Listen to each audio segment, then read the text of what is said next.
Olá pessoal, tudo bem? Espero que sim. Meu nome é Carla Moreira, sou psicóloga clínica, trabalho com atendimento online e hoje eu vim bater um papo com vocês sobre o transtorno obsessivo compulsivo ou o famoso TOC. É possível que em algum momento da vida você já tenha achado, né, que estava com TOC ou tenha pensado que alguém conhecido tinha TOC também. Será? Vamos ver. O TOC é caracterizado por obsessões, que são pensamentos indesejados, intrusivos, são pensamentos persistentes, muito recorrentes, que causam ansiedade ou muito desconforto.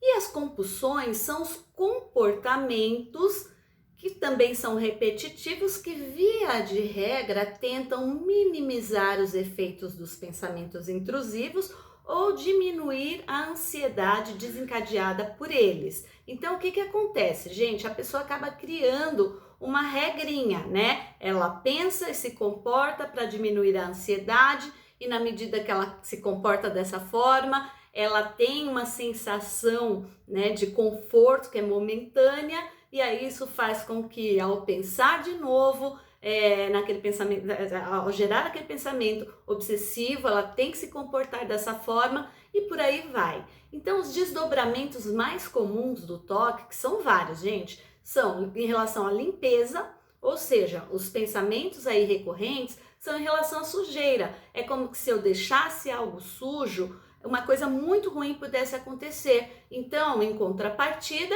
eu limpo tudo à minha volta e limpo o tempo todo, e o pensamento em relação à sujeira vem e eu não consigo sair disso. Em relação à organização, é muito comum, né? Tem pessoas que colocam lá as roupas no guarda-roupa de acordo com a cor, enfim, né? Ai, mas então quer dizer que se eu for muito organizada, eu tenho TOC? Não necessariamente, gente. Essa organização está atrelada a esses pensamentos repetitivos, intrusivos, indesejados, ou esse comportamento vem como se fosse para anular esses pensamentos. Se for, já é um sinal de alerta, se não, fique tranquilo, ok?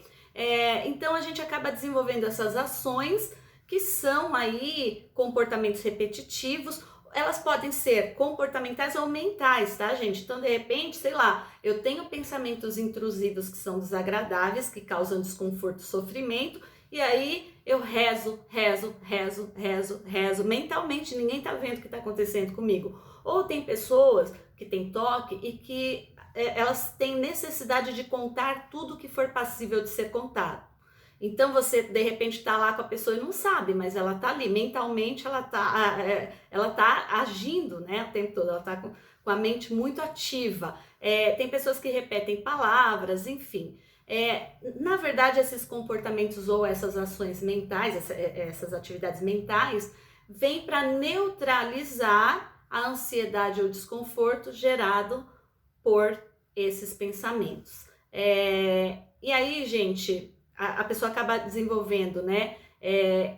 Ela ritualiza essas ações e repete esses rituais o tempo todo e não consegue controlar.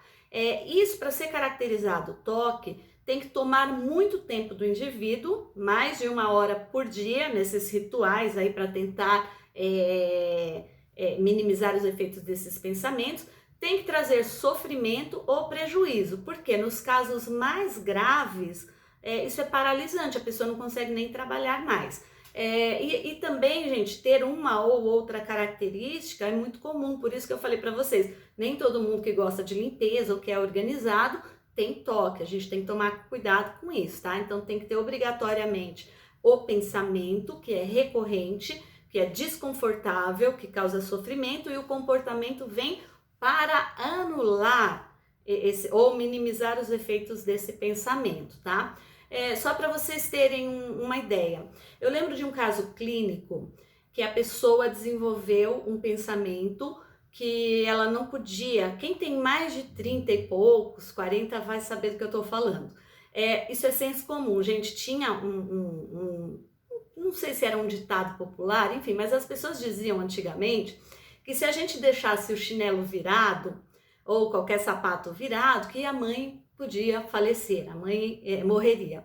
E aí, esse caso clínico é o seguinte: esse paciente desenvolveu esse transtorno obsessivo compulsivo, que era o pensamento atrelado aos sapatos virados e que algo de ruim pudesse acontecer com a mãe dele. E aí ele tinha um ritual, todo dia ele chegava em casa, ele tinha que verificar todos os calçados, mas não bastava ele verificar só uma vez, ele tinha que verificar 15 vezes. Então essa foi uma regra que ele desenvolveu para achar que aquilo minimizava aí a ansiedade dele, né? Amenizava a ansiedade. E depois de um tempo, ele passou a se preocupar também com os sapatos que estavam nas casas dos irmãos dele. Então, imaginem, gente, ele fazia 15 conferências em relação aos calçados que estavam na casa dele e ligava para cada um dos irmãos, eu não me lembro se eram 5 ou 6, para que os irmãos também pudessem verificar. Então os irmãos já sabiam, falavam, tá tudo ok, já verifiquei. E só então o ritual de ligar já fazia com que ele sentisse aí essa sensação de conforto momentâneo. Então as ações são extremamente excessivas. A maioria das pessoas tem consciência de que não existe uma relação entre algo ruim acontecer e eu, né, desenvolver ou não esse comportamento, mas a pessoa não consegue sair disso. E na verdade, gente, dependendo da evolução do quadro, muda também a visão da pessoa acerca do comportamento, quanto ela relaciona o comportamento com as ações. Por exemplo, em alguns casos, na maioria deles, na verdade, as pessoas sabem que o comportamento não tem uma relação direta com a ação, mas elas têm uma necessidade de se comportar da mesma forma. Em alguns casos, tem gente que questiona, será? Provavelmente não tem relação, mas eu vou fazer assim mesmo. E nos casos mais graves, a pessoa não consegue, isso só 4% das pessoas que têm toque, tá, gente? As pessoas realmente têm crenças delirantes de que se ela não emitir aquele comportamento, de fato, algo ruim vai acontecer. E aí o que acontece, gente? Essa sensação de alívio é momentânea. Por quê? Porque depois, na verdade, existem evidências que apontam que quanto mais a gente se comporta dessa forma para tentar anular ou minimizar um pensamento, mais a gente fortalece esse pensamento. Então, vou dar uma dica para vocês, né? Se por acaso você se identificou com essas informações que eu estou passando aqui, faz uma tentativa de não se comportar desta forma e veja qual é a intensidade do desconforto que você vai ter. E a gente acha que isso não é muito comum, mas não é verdade, gente. Estima-se que no Brasil, 4,5 milhões de pessoas tenham algum tipo de toque. E será que todas as pessoas que têm realmente procuraram ajuda, né, de um especialista ou de um médico? Então pode ser que hajam subnotificações aí. A terapia cognitivo-comportamental pode ajudar os pacientes com toque, porque ela vai ajudar esses pacientes a identificar esses pensamentos obsessivos e gradativamente, por meio de uma série de exercícios, faz com que o indivíduo mude essas ações. Em alguns casos, pode ser que haja necessidade de medicamentos aí a pessoa tem que passar com o psiquiatra. Bom, gente, essas são as informações que eu trouxe para vocês hoje. Espero que vocês tenham gostado. Se vocês precisarem de ajuda, não hesitem em procurar. E até o próximo vídeo. Tchau, tchau!